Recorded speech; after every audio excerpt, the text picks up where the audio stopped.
Welcome back to the channel, everybody. Me again, Shannon Fox here, Devoted Patriots 2 channel. I got several kind words from Trump today. I got some information from Kash Patel about some brown bags, some burn bags, some of those planned to be shredded information bags that were mysteriously found at one of the FBI buildings. As a matter of fact, Kash Patel and Dan Bongino have both said this in different interviews, including the one that Cash just had recently on the Joe Rogan. We found a room that was full of supposed to be shredded, supposed to be burned documents, thousands of them, a lot of it involving the Russia collusion hoax, James Comey, and so many other things. Hopefully we'll find out a little bit about the 2020 as well, because that's where it looks like this is leading to. So I'm going to be patient with this. Hopefully before the midterms, we will get these people hemmed up to where they're forced to be subpoenaed, locked up, whatever it takes. So we have no opposition from the Democrats. But I think we'll do great for the midterms because of what Texas is doing this week. And if you haven't heard, Texas dropped some bombs today. We are redistricting big time, and it is going to help the House greatly. But we'll get into that directly. But first, let's get into what Trump said about Jerome Powell, our Fed director, Fed chair, that refuses to lower interest rates. Trump is not happy. Okay, questions? Mr. President, you said that higher interest rates are making it harder for veterans to refinance. There's a stronger than expected GDP report this morning. What do you say to analysts who worry that lowering interest rates would actually lead to inflation? Well, if that happens, then we just raise them. What you do is you lower them, and let's see if there's inflation. Right now, there's no inflation. Everybody thought there would be. All we have is billions of dollars of cash pouring into our country from other countries that took advantage of us for many, many years. You know, they were taken advantage of. We were like the stupid people that didn't know what they were doing. They took advantage of us. Other countries, friend and foe. And by the way, the friend was oftentimes much worse than the foe when it comes to trade. So if that happens, what you do is you raise your rates and you do what you have to do to stop inflation. But we're keeping the rates high, and it's hurting people from buying houses, and we don't want that. If for any reason that happened in a year or two, if there's some signs of inflation coming back, right now there's not. We have a great thing going. I think we're going to have the richest economy you've ever seen. We have money coming in that we've never even thought about at numbers that nobody's ever seen before. We have a deal with Japan where they're going to pay us $550 billion. We have a deal with Europe where they're doing $750 billion plus $400 billion plus $300 billion. And many other countries, it's likewise, you know, relatively, those are two big ones, but likewise. So we have a lot of money coming in, and we have no inflation, and we're very strong, and we should be lowering the rates. You know, each point that this gentleman keeps up costs us $365 billion a year. Think of that. 1 point, $365 billion. If you bring it down a point, we save 365. We should be the lowest interest rate, and we're not. We're 38, number 38, because of the Fed. It's all because of the Fed. He's done a bad job. Now, he's got a meeting today, but I call him too late. You know, he's always too late. Even if he does it today, probably won't. I hear they're going to do it in September, not today. For what reason? Nobody knows, but Europe, as you know, cut their rates 11 times in the last short period of time. But the good news is we're doing better than anybody anywhere in the world. Nobody's doing anything even close to us, even with the higher rates. The higher rates do affect housing, though, because people can't go out and get a loan or refinance their house. And it would be nice to have them be able to do that. That would be just another check of a box. That would be very important. Yeah. I agree. Jerome Powell needs to get off his ass and do his job. You know, fun fact, when Kamala Harris was running for office, he dropped the interest rate to help her look better because the inflation was out of control, and it was one of the main things that people were talking about, the economy, of course. It was the main sticking point for the economy, for the American people, and so they had to kind of bend the rules. That tells you he's a Democrat sympathizer at minimum. Trump needs to go and get rid of this guy. Now, this here I thought was great. Now, you know, Trump has said in the past, lock her up about Hillary. And I never really took him seriously. But now Trump is throwing out memes. He's bringing up crimes on people. And he's even going as far as to say, hey, we know what kind of crimes they did. He's going as far as to say, why are they not in jail? And that's what we're getting to with Trump. He said it in so many ways, a few ways on this video alone. How they picked on me first. It should be what's good for the goose is good for the gander. Let's do equal justice. Thank you, Mr. President. Senator Hawley introduced legislation that would ban members of Congress from owning or trading individual stocks. It extends to the president and the vice president. Are you in favor of that legislation? Well, I like it conceptually. I don't know about it, but I like it conceptually. And, you know, Nancy. If y'all didn't catch that, he was asking about putting legislation in to stop this insider trading. Pelosi became rich by having inside information. She made a fortune with her husband, and I think that's disgraceful. So in that sense, I'd like it, but I'd have to really see I study these things very carefully, and this just happened. So I'll take a look at it. But conceptually, I like it. And what I do think is Nancy Pelosi should be investigated because she has the highest return of anybody practically in the history of Wall Street, save a few. How did that happen? It happened by she knows exactly what's going to happen, what's going to be announced. She buys stock, and then the stock goes up after the announcement's made. And she ought to be investigated. He is calling her out. He wants her to go to jail. Be easy to prove at this point, folks. Easy to prove. I am so ready for some of this. Wouldn't that be great? To have Gitmo full of all these old dinosaurs that have robbed our country for 40 years. Chuck Schumer, Adam Schiff, Nancy Pelosi, Kamala Harris, take her ass too. They can all go. Mark Elias, grab George Soros by his collar too, him and his son. Now, Nancy Pelosi has a rebuttal to what Trump said earlier, just now. And it's kind of a comical answer, and I know you are not fans of CNN, but I figured I'd share this with y'all anyway. Nancy Pelosi became rich. Why do you have to read that? We're here to talk about the 60th anniversary of Medicaid. That's what I agreed to come to talk about. Yeah, but I wanted what that means in the election. I wanted to give you a chance just to respond. He accused you of insider trading. What's your response to that? That's ridiculous. In fact, I very much support the stop the trading of members of Congress. Not that I think anybody's doing anything wrong. If they are prosecuted and they go to jail. But because of the confidence it instills in the American people, don't worry about this.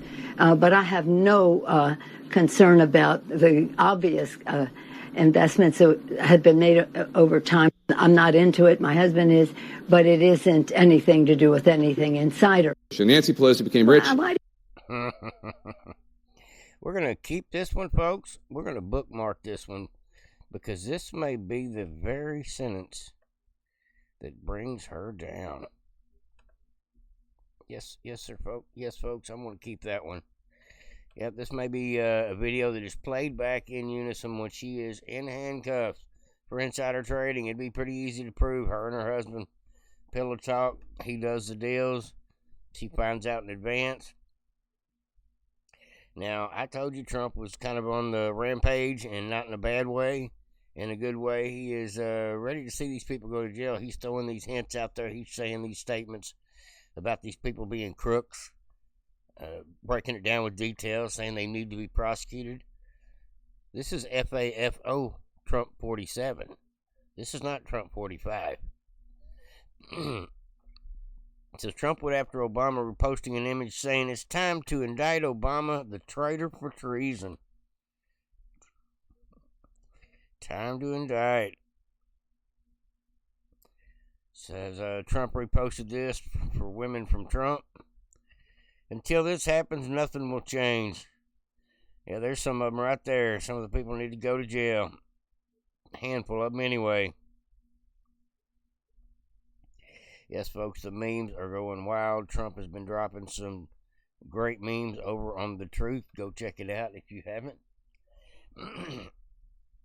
Now, this here is a clip off of off the Benny Show, but because I could not find this particular clip of Comey lying. Mr. Comey, FBI director lying. This is about a 6-year-old clip, I'm told. But I remember when he said this. I've heard this before, and I forgot where it was. And Benny doesn't leave you any way to locate it. So, at any rate, I had to put Benny in on the show. Steal a little bit of his clip because I wanted y'all to hear this and remember this when this guy is one of the ones headed to prison.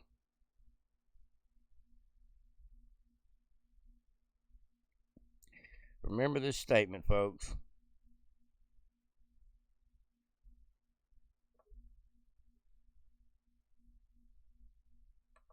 Years ago of James Comey bragging about what he did to Donald Trump and General Flynn, a friend of our show, still makes my blood boil.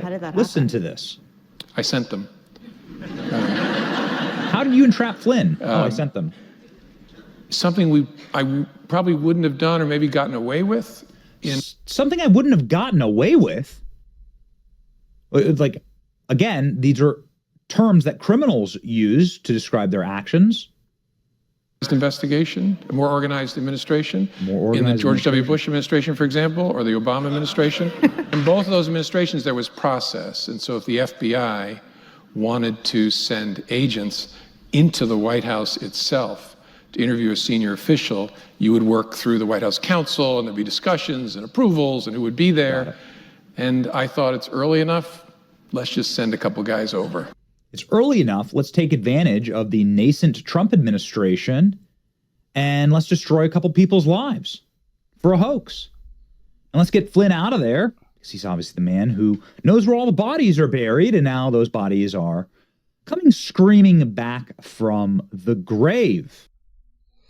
All right, folks, I just wanted y'all to see that clip. Now, remember that statement when he goes to jail, because right there, he pretty much admitted we didn't have permission. We didn't do protocol. We didn't go through chain of command.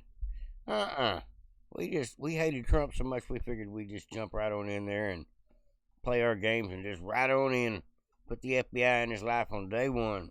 Not just his, but his whole team. Now this I heard a little bit earlier today on the radio, and I haven't had a lot of time to read into it. But I am definitely as curious as y'all. If you haven't heard it yet, this is about the burn bags, which I assume are shred bags or any bag that is filled with paper from a government agency that is meant to be destroyed. It says Kash Patel finds thousands of Russia hoax documents in the burn bags, which he talked about the finding this secret room over on Joe Rogan show weeks ago, and Bongino said the same on Fox. It says all this they found in a secret room, including classified annex to the Durham report. Maybe that'll tie some of this together. It says Kash Patel found thousands of Russia collusion hoax documents in burn bags in a secret room at the FBI. Fox News reported. One of the documents in the burn bag included classified annex to the John Durham report that included underlying intelligence he investigated. CIA Director John Ratcliffe is expected to declassify the annex to Durham's final report and send it to Senator Grassley, who will release it to the public. It says it's also reported that Kash Patel and his team of investigators discovered a previously undisclosed skiff at the FBI headquarters as well. Had a hidden skiff. Dang. It says Kash Patel found a trove of sensitive documents related to the origin of the Trump-Russia probe buried in multiple burn bags in a secret room inside the Bureau, sources told Fox Digital. And they are referring to them as burn bags, not necessarily using fire, but they're just bags to be destroyed. It says the declassification of classified annex is being done in close coordination between CIA Director Ratcliffe Patel and Tulsi Gabbard and Pam Bondi and Acting Security NSA Director William Hartman. Says this is a good fact. Says in 2023, Special Counsel John Durham released his final report concluding the FBI had no verified intel when it opened the Crossfire hurricane investigation into Trump in 2016. Now the Trump declassified a binder on January 19, 2021. Now the infamous binder contains hundreds of pages about Crossfire hurricane scandal, proven to be a lie just that quick. Yep, Trump knew what he was doing when he got out of there. That's why they raided Mar-a-Lago. They were looking for the Crossfire hurricane evidence against the deep state. The FBI has been wanting these files hidden. They wanted them back, and they couldn't get them back, and so they wanted them suppressed from the public. But as of now, they're coming out. The FBI wanted these files to be hidden from the public forever. Even raided the Mar-a-Lago to prevent the information from getting to the masses. But that ain't the way secrets work. Alrighty. Let's get on to the next one, folks. I've got a few more to get to here today with you folks. Got lots of things going on I thought were definitely worth talking about.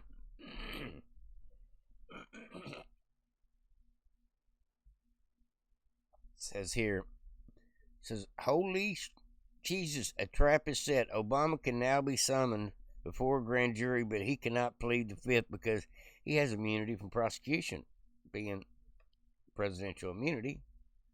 He has to tell the truth. If he lies as a private citizen about what he did as president, he will no longer have that immunity, and that's the trap that Obama is potentially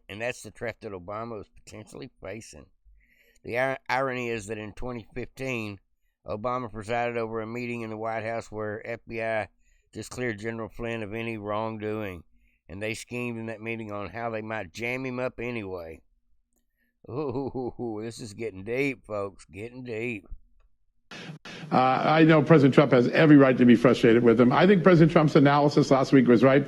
I think my immunity rule might protect him on the original charges. That's what most legal experts tell me, that ruling is so sweeping it will protect Obama for what he did in office. However, Barack Obama can now be summoned before a grand jury. He cannot take the Fifth Amendment because he has immunity from prosecution.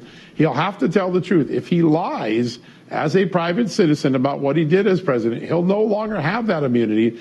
And that is a trap that Obama is sitting potentially facing. And I want to say the irony to that, because on January 5th, 2017, he presided over a meeting in the White House where the FBI had just cleared Mike Flynn of any wrongdoing, and they schemed in that meeting how they might be able to jam up Mike Flynn. And they came up with the idea, we'll lure him into an interview, catch him into a lie, and then prosecute him that way.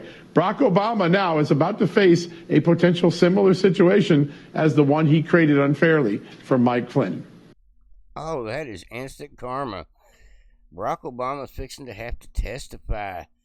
And if he doesn't get it right, you lied to the FBI. Turn around, bitch. That's what I want to say. They need to throw Barack Obama in jail. He is the architect, the orchestrator of a lot of the evil things that have gone on in this country. He has helped support it, promote it, and shove it down our throats. Everything from Obamacare to the transgender movement, to protecting the pedo class. I believe he's in on that as well. Now listen here, folks. This is a great clip as well. This is none other than the great Devin Nunes. He's talking about the strike force that has been assembled to deal with these new appendages of the Durham report that are now included with all this new information. I'm getting right on into it, folks. They are ready to get to work. In the Durham report, I've never seen that. So that will be new. That'll be new information. I think once you compile that, then the strike force will have to work with real investigators, unlike the investigators, these fake investigations that have gone on. So I'm confident that between the Trump Justice Department, working with Kash Patel and Bongino over at the FBI, they'll have a real team of people that will actually look at this in its entirety, get to the bottom of it, and then at that point, there's no question, John Ratcliffe, as you know, made criminal referrals. Don't forget, I made a dozen criminal referrals as chairman of the House Intelligence Committee. So, those are all sitting over there somewhere. So hopefully the conspirators will be held accountable. I want to talk about this. I want to know who. In the Durham report, I've never seen that. I believe the conspirators will be held accountable. Says there's a new document declassified by CIA Director John Ratcliffe to be released in the next 48 hours. Will show that the FBI knew the full and well that when they started the Crossfire Hurricane that it was nothing more than a ruse approved and manufactured by Hillary Clinton and her campaign, and the documents will leave no doubt. We are going to have more smoking gun evidence, folks. Dang. Are you ready for this, folks? It's coming. We continue to watch the Russiagate scandal, what I call the grand conspiracy, because it really is a 10-year conspiracy. Two major developments. We expect CIA Director John Ratcliffe to release new declassified documents in the next 48 hours. What is it going to show? My sources say it will show that the FBI knew full and well that when they started Crossfire Hurricane and began investigating that it was nothing more than a ruse approved and actually manufactured by Hillary Clinton and her campaign. That those documents will leave no doubt. We already knew that President Obama knew that. The question we had was, did the frontline FBI people know that? We're going to get that answer within documents that John Ratcliffe, the CIA director, expects to declassify as soon as the next 48 hours. And then on another front, everybody go to Just the News around 8:30 tonight, justthenews.com. We're going to have a great story by my colleague, Jerry Dunleavy. It's going to give you the real political beliefs, the real thoughts of the woman, the CIA officer who wrote the Russian intelligence analysis, the rewritten one, not the one that was originally produced for Obama, but the one Obama ordered. Well, there's a plug for John Solomon, Just the News, Real America's Voice. Go check him out. He does great reporting, very good investigative reporting. Now, whether you know it or not, folks, Texas is redistricting as of immediately, and Mark Elias is crying his ass off. He is tripping out, and that is a good thing. Anytime Mark Elias has salty tears running down his face, it's good for America. If you don't know who Mark Elias is, he is the head top lawyer for the Democrat still election legal firm. It says Texas is redistricting. The GOP's new map for Texas has been released. This is due to the census. It says if the legislature can pass it and the courts don't strike it down, it will result in 5 additional GOP seats in Congress, 5 less Democrat seats. So it's actually like picking up 10. They lose 5, we get 5. So it is going to make a huge difference. That'll put us around 228, and that'll put them back down there around 210. And then there's also other states that are probably going to do the same for the 2026. Means the Democrats are going to have to get off their ass and do something if they want to win any more elections, because they're looking bad right now. And now that we are in control of a lot of places like big red state of Texas, red state house, Senate, governorship, we can do what we want here in Texas. It's not that hard to push it through as long as the rhinos don't stop it. But they call this gerrymandering. I think it all should be cut up into squares. But if the Democrats only win in little bitty areas this big, big cities only, well, then that should be how big that district is. It shouldn't be spread out over half the state behind, say, Chicago, Illinois, because then it ruins the whole state in so many ways. It says the courts have recognized that gerrymandering, aka redistricting for political reasons, an example to increase the number of Republican districts, is perfectly legal. And that's what Grok says as well. He said there's nothing wrong with it. He said it can be done. And people were at a town hall meeting today in Austin, and the people are tripping out, screaming at the top of their lungs, ready to cry a river behind this stuff. The Democrats are like, no! They're talking about getting rid of people like Al Green, who is a horrible, horrible politician for the Democrats. He's a horrible politician altogether, but it says Republicans released proposed new Texas congressional map could add 5 GOP seats, says the Democracy Docket. And if you don't know what that is, that's the Democrat left-wing Mark Elias website. I go over here sometimes just to see what they have to say. I wanted to hear some gnashing of the teeth. It says Republican released a proposal with Texas congressional map Wednesday, delivering on a request for a White House that could set off a nationwide redistricting battle between red states and blue states over control of the U.S. House of Representatives in 2026. Matter of fact, Gavin Newsom said, "We'll do the same thing in California." So, we don't really get much out of California as far as decent politicians. What we get over there? Kevin McCarthy says the proposed map can be found here. It could add 5 new Republican congressional seats, says the Texas Political Observer. It says when they redraw it, they said it'll affect areas like Houston, Dallas, Austin, and some of South Texas. It says it'll leave District 18 into chaos. Let's see. Well, y'all should have voted for closed borders. And maybe it wouldn't be going this way. Maybe all these numbers that were counted in the census could possibly be some of those people that were illegally counted. So maybe this is on the Democrats. But I don't think so. I think it's because people are moving to Texas because Texas is the land of opportunity, while places like California and New York is a place to flee from.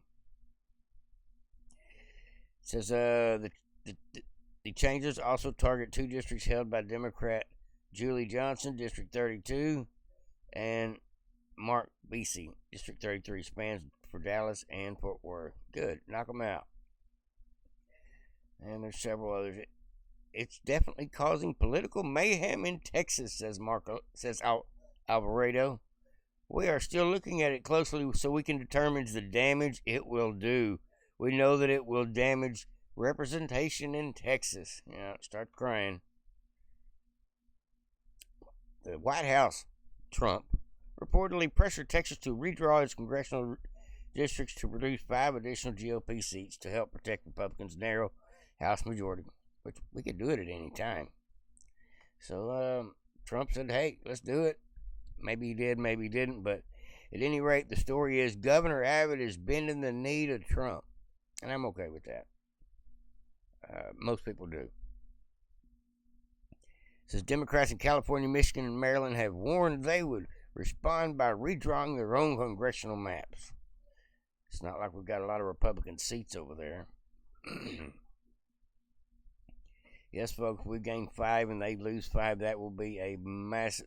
We will have like a super majority in the House, and our rhinos will not be able to stop us from pushing things through when we've got a few of those Thomas Massey, Mitch McConnell types. I know one of them's a senator, but it says multiple reports indicate that the White House officials are involved in the political pressure campaign to convince Republicans in Texas to redraw it and get it done, providing the advantage to the Republican Party. Says Republicans chairing the Texas House and Senate Redistricting committees are considering issuing a subpoena to Dillon after relentless calls from Democrats who want to answer questions about her letter. Let me back up. Senators pointed to a July 7th letter sent by Assistant Attorney General Harmy Dillon to Texas, who is a Republican, to Texas officials as evidence that Dillon may have violated the Hatch Act. Oh, God.